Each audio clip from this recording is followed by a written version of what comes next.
ایک بڑے مشہور مرزا علی ہیں، ایک مرزا علی صاحب ہیں، انجینئر صاحب ہیں، وہ بڑی صلاحیت رکھتے ہیں، اللہ تعالیٰ نے بڑا حافظہ دیا ہے اور حدیثوں پر بڑی نظر انہوں نے حاصل کی ہے، اور بہت سے حلقوں سے گزرتے ہوئے کبھی بریلوی، کبھی دیوبندی، کبھی صوفی، کبھی کوفی بنتے رہے، اور یہاں تک کہ اب جو عمل وہ کر رہے ہیں اس اعتبار سے کہ حدیثوں کے حوالے دیے جائیں اور صحیح حدیثوں کا تذکرہ کیا جائے اور ان کی نشاندہی ہو، ان کے مآخذ اور مصادر کا تذکرہ ہو، ان کے نمبرات بیان کیے جائیں اور وہ اسکرین پر دکھائے جائیں، ان کا تعین کیا، یہ سب بہت اچھی باتیں ہیں۔ یہ مزاج کیونکہ عام طور پر علماء میں نہیں رہا ہے، اس لیے اس مزاج کو پیدا کرنا چاہیے، اور اس میں جو بھی وہ ان کا کام ہے وہ بہت اچھا ہے، ٹھوس ہے، لیکن وہ ایک خلط مبحث کرتے ہیں، گٹ مٹ خلط مل کرتے ہیں، اور وہ ایک طرح کے الفاظ کی اٹھا پٹک ہوتی ہے۔ رضی اللہ عنہ علیہ السلام اور یعنی سب کے ساتھ یہ ٹھوکے رہتے ہیں، بیکار کی بات ہے۔ اور پھر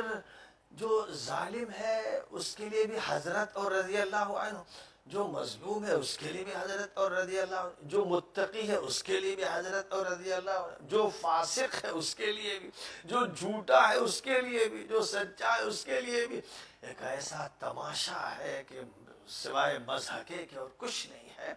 کہ جس کا ظلم طے ہو گیا، جس کا فسق طے ہو گیا، اس کے لیے حضرت کا استعمال کرنا مذاق ہے، اس کے لیے رضی اللہ عنہ کہنا قرآن کی تحریف ہے، قرآن کے ساتھ کھلواڑ ہے، ایک بدترین مذاق ہے۔ پھر نبی پاک علیہ السلام نے جو قرآن کی تشریح کرتے ہوئے اصولی باتیں احادیث میں ارشاد فرمائی ہیں، کتاب الایمان سے لے کر کتاب الامارہ تک اور کتاب المناقب تک وہ اصولی باتیں کہی جائیں گی، اور کتاب الفتن والملاحم میں جن لوگوں کا تذکرہ کرتے ہوئے ان کے جرائم کا تذکرہ ہے، ان کے جرائم بیان کیے جائیں گے، اور مجرم کے لیے جو قرآن کی تعبیر ہے اور جو احادیث کی تعبیر ہے وہ استعمال کی جائیں گی، ان کی کبڈی نہیں کھلائی جائے گی، اور ایک تماشا و مذاق نہیں بنایا جائے گا کہ اچھے بھی رضی اللہ عنہ، برے بھی رضی اللہ عنہ۔ سبحان اللہ، یہ عجیب تماشا ہے۔ مجھے بڑی حیرت ہوتی ہے کہ ایک آدمی جو تحقیق کا کام کر رہا ہے اور اصول اس کو معلوم ہے، ان کو بھی مرتب کر کے بیان کر رہا ہے، پھر وہ ایسی باتیں کرتا ہے کہ جس سے سامعین کے لیے بھی ایک بڑی ذہنی آزمائش ہوتی ہے، اور وہ محسوس کرتے ہیں کہ کیا یہ کوئی مذاق ہے، کوئی تماشا ہے، یا کوئی کھلواڑ ہے، یہ کیا ہو رہا ہے۔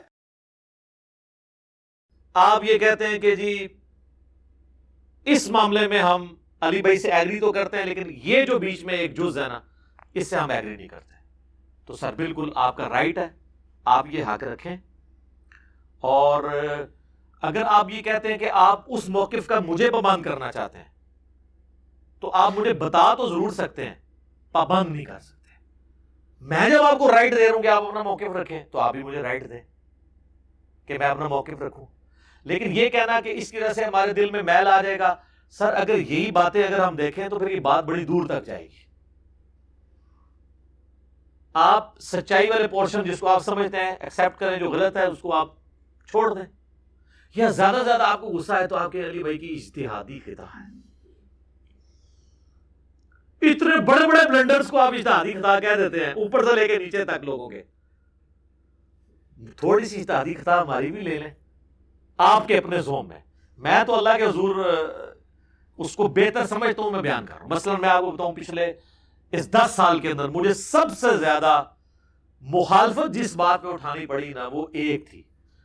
کہ میں حضرت معاویہ کو رضی اللہ تعالی عنہ کیوں کہتا ہوں۔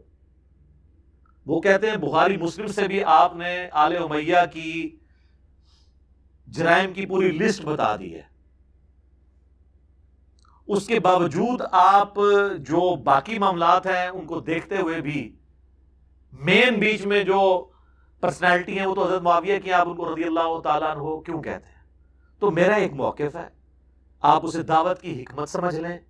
یا آپ یہ سمجھیں کہ میں ایک ریڈ لائن کو کراس نہیں کرنا چاہتا، یا اس سے بڑی بات یہ سمجھ لیں کہ حضرت معاویہ رضی اللہ تعالیٰ عنہ نے اپنے دور ملوکیت کے اندر جن دین کے احکامات کا پاس نہیں کیا، ان میں سے کئی ایک احکامات ہیں جن کا پاس مجھے ہے، جس میں ٹاپ آف دا لسٹ جو شخص نبی علیہ السلام کو ایمان کی حالت میں دیکھتا ہے، انکلوڈنگ حضرت معاویہ، حضرت عمرو بن عاص، حضرت مغیرہ بن شعبہ اور حضرت بصر بن ابی ارطاح، یہ مینلی 4 بندے ہیں رضی اللہ عنہ اجمعین. تو ان کی ہمیں رسپیکٹ کرنی پڑتی ہے نبی صلی اللہ علیہ وآلہ وسلم کی نسبت کی وجہ سے. کاش یہ لوگ بھی حضرت علی جو خلیفہ راشد تھے ان کی رسپیکٹ ویسا کرتے نبی علیہ السلام کی نسبت کی وجہ سے اور خلیفہ راشد ہونے کی وجہ سے، تو آج امت کو یہ دن نہ دیکھنا.